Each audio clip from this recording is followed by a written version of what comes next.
கழகத்தினுடைய தலைவர் தமிழ்த்தாயின் தலைச்சன் பிள்ளை இதோ வருகிறார்.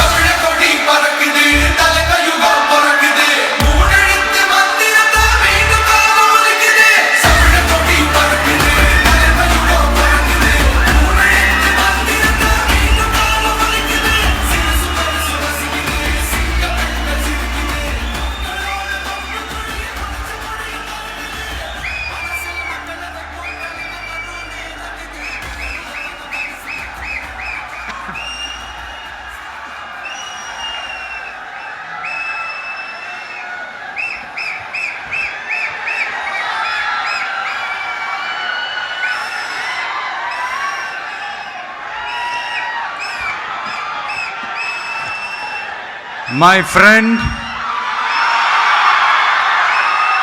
my brother, comrade in arms, founder Jan Suraj Party, திரு பிரசாந்த் கிஷோர் அவர்கள் இன்னைக்கு நம்மளுடைய இந்த தமிழக வெற்றி கழகத்தினுடைய 2ஆம் ஆண்டு துவக்க விழாவிற்கு சிறப்பு விருந்தினராக கலந்துக்கிட்டு பேசியது மிக்க மிக்க மகிழ்ச்சி.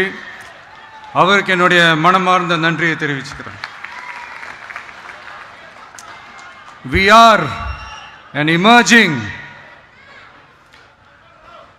primary political force in Tamil Nadu politics with a firm commitment to create history in the upcoming 2026 assembly elections of Tamil Nadu, like 1967 and 1977 assembly elections of our state. Without compromising our party's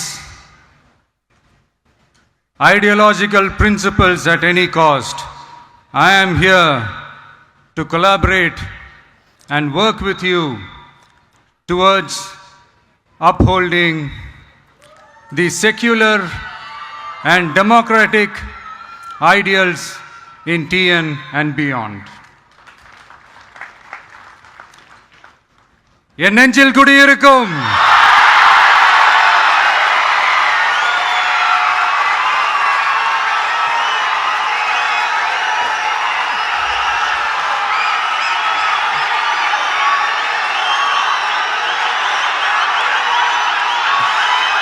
என்னுடைய தோழர்கள் தோழிகள் எல்லாருக்கும் என்னுடைய வணக்கம் வணக்கம் வணக்கம்.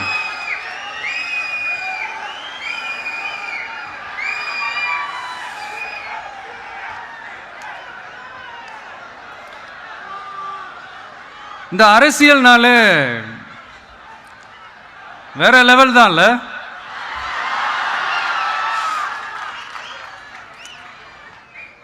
ஏன்னா இந்த அரசியலில் மட்டும்தான் வித்தியாசமான ஒன்று நம்ம பார்க்கலாம். யார் யாரை எப்போ எதிர்ப்பாங்கன்னே நமக்கு தெரியாது. யார் யாரை எப்போ ஆதரிப்பாங்கன்னே நமக்கு தெரியாது. அதை கணிக்கவே முடியாது. அதனால தான் இந்த அரசியலில் மட்டும் முன்னாடியெல்லாம் சொல்லி நம்ம கேள்விப்பட்டிருப்போம், நிரந்தர நண்பனும் நிரந்தர எதிரியும் இல்லைன்னு சொல்லுவாங்க.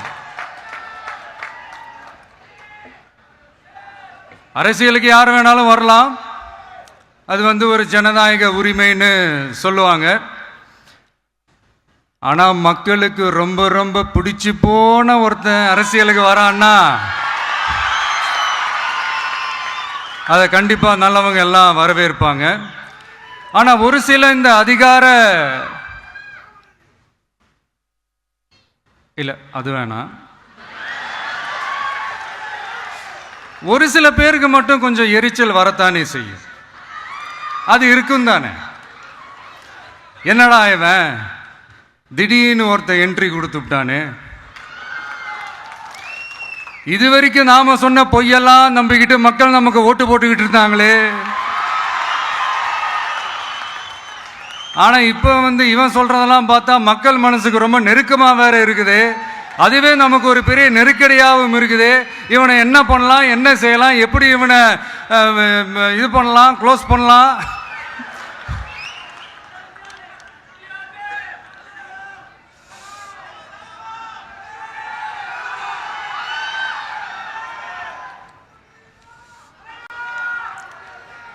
எப்படி இவனை க்ளோஸ் பண்ணலாம், ஒரு கன்ஃபியூஷன் ஒன்று வரும். அந்த கன்ஃபியூஷனில் கத்துறதா கதறதா என்ன பண்றதுன்னு தெரியாம வர்றவன் போறவன்லாம் கட்சி ஆரம்பிக்கிறான்னு சொல்லி இப்படி ஏதாவது பேச ஆரம்பிப்பாங்க. இப்போ நம்ம ஆட்சியில் இருக்கிறவங்க நமக்கு எதிராக பேசுறாங்க இல்லையா, அந்த மாதிரி. இப்படிப்பட்ட ஒரு அரசியல் காலத்தில் கொஞ்சம் கூட ஒரு பயம் இல்லாமல், ஒரு பதட்டம் இல்லாமல், வர்ற எதிர்ப்புகள் எல்லாத்தையும் சும்மா லெஃப்ட் ஹேண்டில் டீல் பண்ணிக்கிட்டு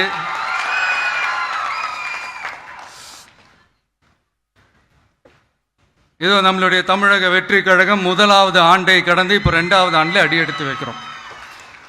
இந்த ஒரு காலகட்டம் தான் மிக முக்கியமான ஒரு காலகட்டம்.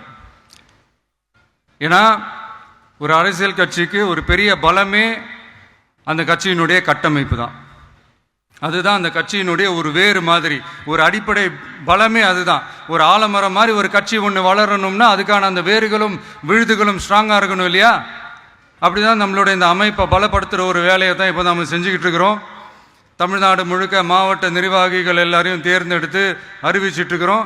இந்த நேரத்தில் நம்ம மேலே ஒரு கம்ப்ளைண்ட், அது என்னன்னா, அதுதான் எனக்கும் புரியல. நம்மளுடைய மாவட்ட நிர்வாகிகள் எல்லாருமே வெறும் இளைஞர்களாகவே இருக்கிறாங்களாம். ஏன் இருந்தா என்ன?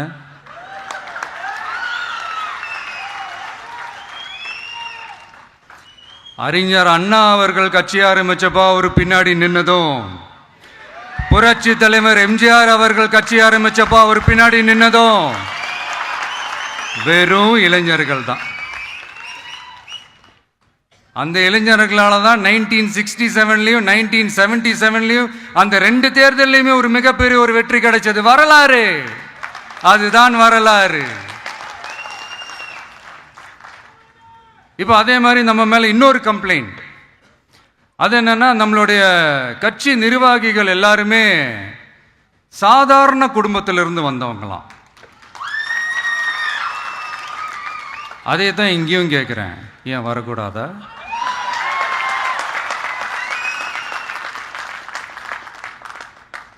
சாதாரண குடும்பத்திலிருந்து வந்தவங்க தான் பெருசு பெருசா சாதிச்சிருக்கிறாங்க.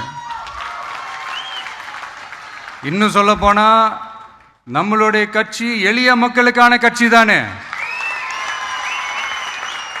அப்படி இருக்கும்போது நம்மளுடைய கட்சி நிர்வாகிகளும் எளிய குடும்பத்தை சேர்ந்தவங்களா தான் இருப்பாங்க.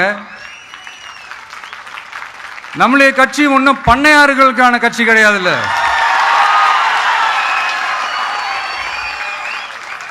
முன்னாடிலாம் அந்த காலத்தில் பண்ணையாருங்க தான் பதவியில் இருப்பாங்க. இப்போ கொஞ்சம் உல்டா மாறிடுச்சு, பதவியில் இருக்கிறவங்களாம் பண்ணையாரா மாறிடுறாங்க.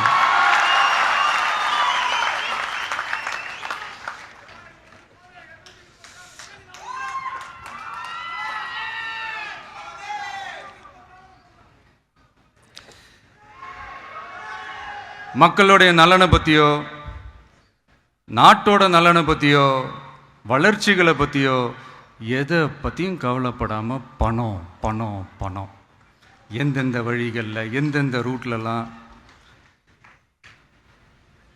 இப்படிப்பட்ட இந்த மைண்ட் செட் உள்ள இந்த பண்ணையார்களை அரசியலை விட்டே அகற்றுவது தான் நம்மளுடைய முதல் வேலை.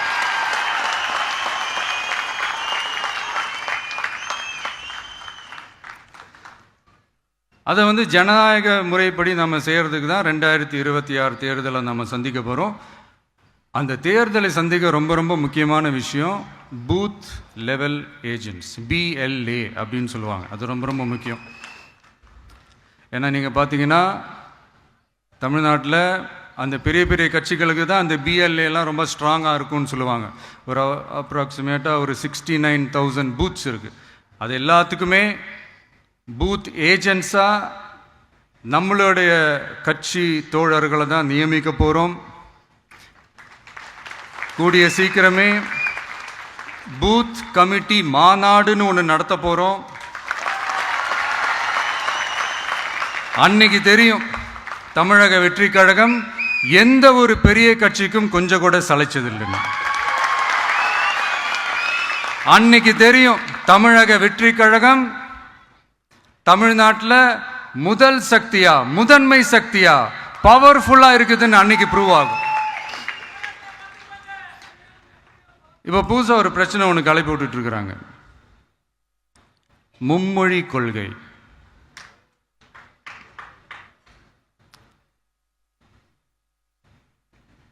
அதாவது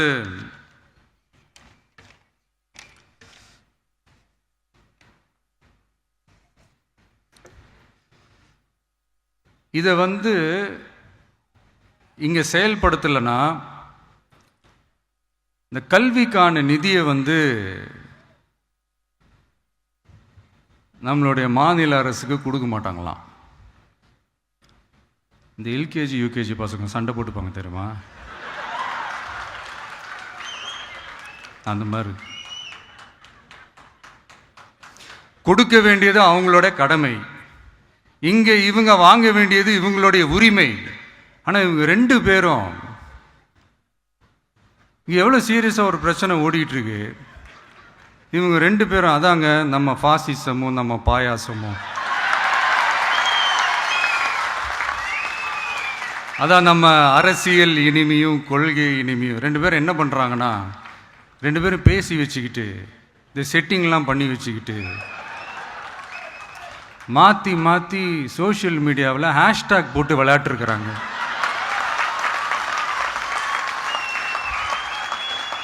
இங்கே என்ன நடந்துக்கிட்டு இருக்கு, அதாவது இவங்க ரெண்டு பேரும் அடிச்சுக்கிற மாதிரி அடிச்சுப்பாங்களாம். அதை நாங்கள் நம்பணுமா, மக்கள் நம்பணுமா? What bro, it's very wrong bro.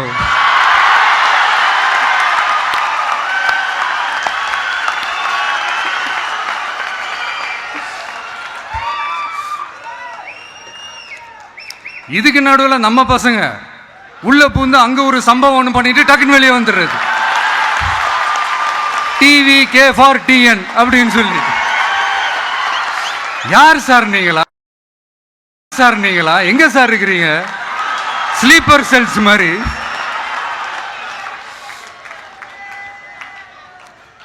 அதனால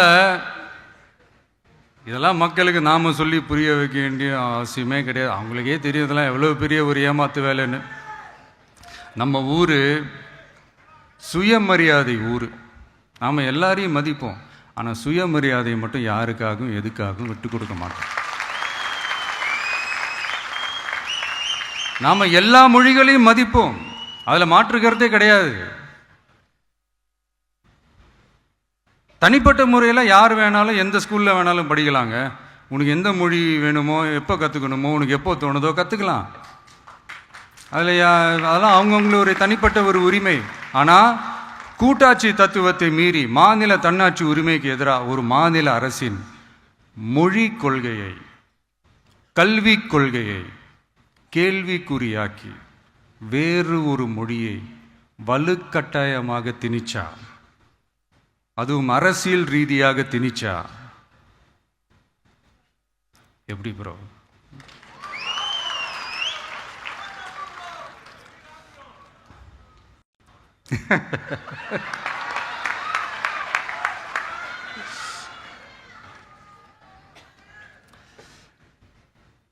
அதனால் நம்மளுடைய தமிழக வெற்றி கழகம் சார்பாக நாமளும் இந்த பொய் பிரச்சாரங்களை எல்லாம் புறம் தள்ளிவிட்டு இதை நாங்கள் உறுதியாக எதிர்ப்போம்.